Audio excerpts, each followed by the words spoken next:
po ay isang individual na naglalayon po talaga na magkaroon po ng pag-unlad, yung ating usaping pinansyal, ay isang mahalagang bagay po na tayo po ay nakakasama sa isang community or organization na i-encourage tayo na gawin ito. So isa po dyan yung kooperatiba. Sa kooperatiba din po, voluntary po tayo nagsasama-sama upang magkaroon ng katubusang pangkabuhayan at katarungang panlipunan. Dahil dito po, atin pong pinapahalagahan yung ato sa mga pagbibigay po ng social services sa ating pong community. At ang isang co-op din po ay patuloy na nakikibahagi sa kapital ng kooperatiba na kung saan ay may pantay-pantay na pakinabang at maging sa pagkalugi.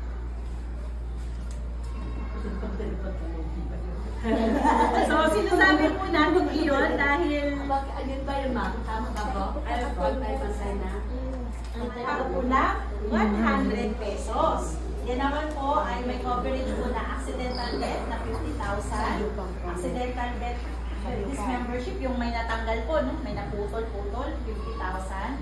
Permanent disability, 50,000. Naputol. Kahit anong parte po yun. May ano po yun, ma'am? May mga halaga po yung policy number. Ito po yung mga coverage niya.